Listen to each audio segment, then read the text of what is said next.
Get out of here, now! What? Leave before it gets dark.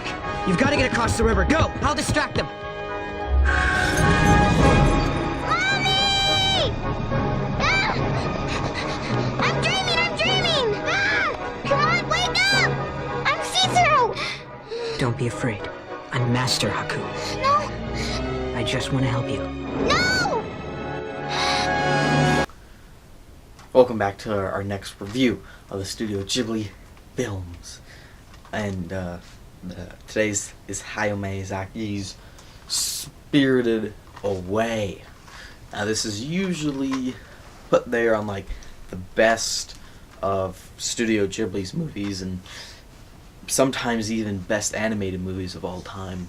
So I was pretty excited to watch this. I bought it on Amazon so I could watch it.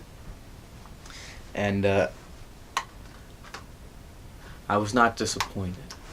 So this movie, it's about this girl. Her name's Chihiro, I believe is how you say it.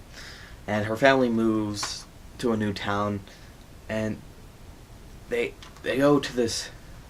They kind of go exploring, and they find this what they think is a theme park, but it's not a theme park. It's where like it's like a spirit world thing, and her parents get turned into pigs because they ate the spirit's food, and she just has to live now in this spirit world. And I'm gonna repeat myself here, but like I said in the other reviews, but this movie's just so creative, and like I said in the Totoro review, that's why I think people like these movies so much, is they're all original and very different. And this one's probably it's probably the most imaginative, creative one I've seen yet. And if you're looking for something different, check this movie out. And once again, the animation is perfect. You know, watching something, a hand-drawn movie, like, that is perfect, the animation is perfect, is way better than watching a CGI movie where it looks almost realistic. So I appreciate the animation in this much more than any Pixar movie. It is amazing. And once again, like I said, kind of, and I think that Princess Mononoke, and I will say about probably the next one, the music in the movie it's probably my second favorite score in the Studio Ghibli's, behind Nausicaa, The Valley of the Wind. The music in this movie is really great.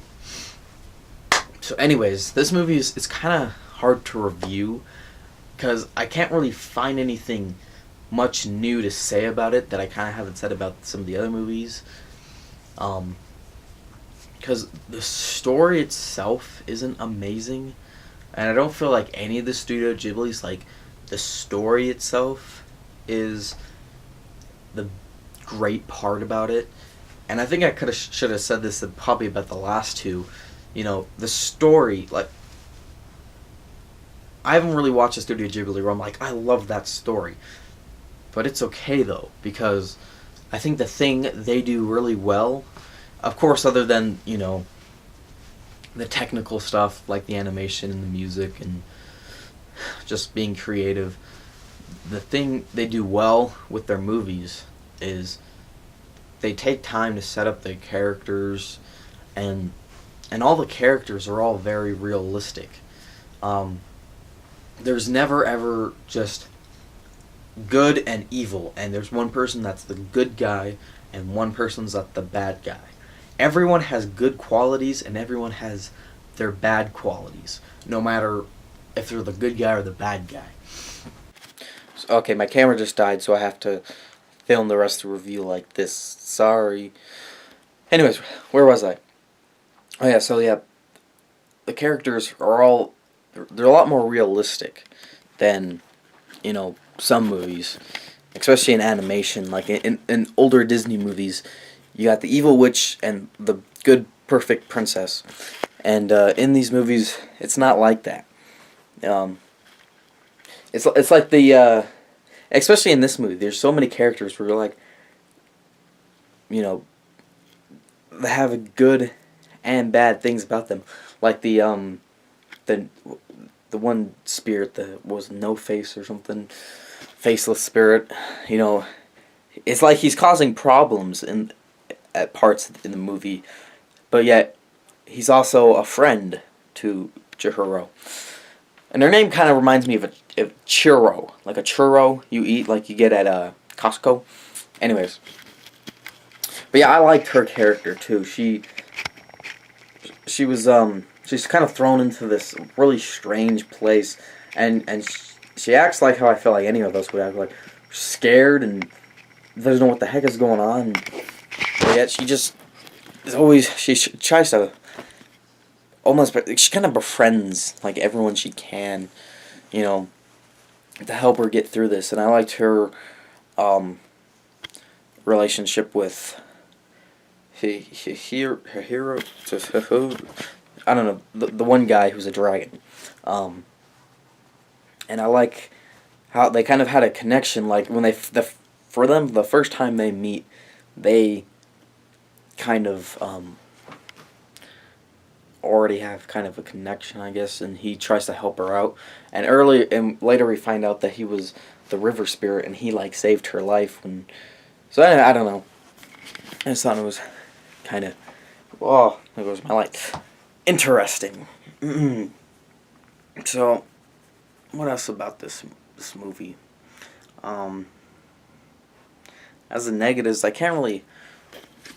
There's really no negatives about it that I can think of.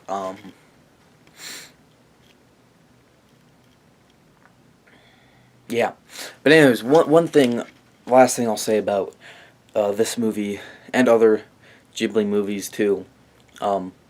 That's why it's hard to review these movies individually, because they're all the way they do things are all very similar, and so like the stories are completely different, the characters are all different, but the way they're made is similar.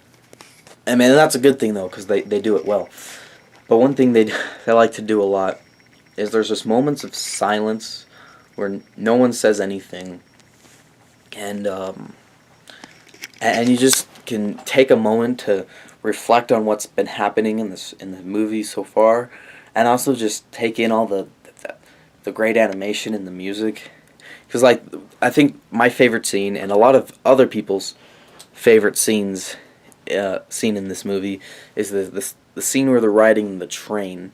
Because they're just riding a train, but it's just a moment, like, I don't know, you feel peaceful, and I don't know, it's a really good scene. But yeah, my arm's getting tired, so that's all I gotta say about Spirited Away. I'd give it like a 8 or a 9. Good movie. Next week, I'll be doing Howl's Moving Castle. I saw it like several months ago, and I think it's my favorite Studio Ghibli. So, that's all I gotta say. I'll see you next time.